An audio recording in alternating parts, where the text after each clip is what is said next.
supported decision making is really a concept that we should all be keeping in mind, that people get and need help to make decisions. We all do that every day, and so we should be looking for ways to support people with developmental disabilities in whatever way they need as they're making decisions as well. Doctors play a huge role. Doctors and psychologists play a huge role in all of this. You've got to always remember you're treating the person, you're not treating a diagnosis. And you may have multiple individuals with the same diagnosis, but you don't have multiple clones of the same individual. So oftentimes you set the tone for how those meetings go. So if you walk into an appointment, your correspondence and communication should always start with the patient.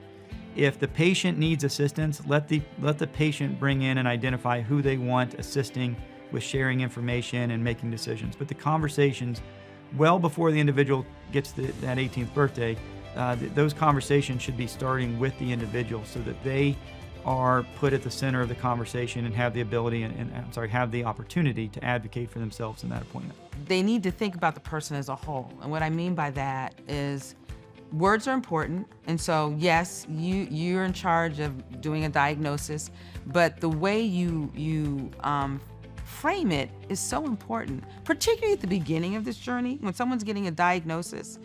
If you frame everything as like, well, they'll never be able to do this and they'll never be able to do that, that leaves so little room for growth. Our story is we were told that Zane would never be able to read, and they were wrong. And I'm grateful they were wrong, but I just felt I was fortunate. I had support, so I didn't give up, but I could have easily given up and not even try. When he was first tested, when he was 4, he scored very low on IQ. Part of that was because his communication skills hadn't really developed yet. They were a little slow. Well, if your communication skills are slow, how are you going to react to an IQ test that's based on communication? It could have been so devastating the way it was presented to us at the very beginning of our journey, and that can affect the whole trajectory. That can ruin someone's life, I think, if you present it as a never and a can't. You can say reading may be a challenge.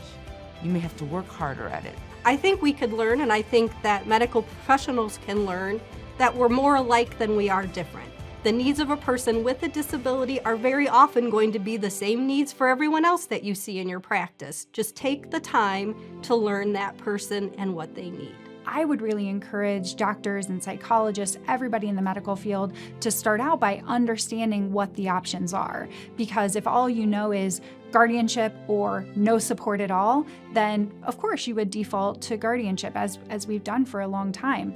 But once you understand that there's this whole spectrum of supports that can be offered to people, and that it's not just based on one diagnosis or one set of circumstances, I think it helps people understand what they're truly evaluating.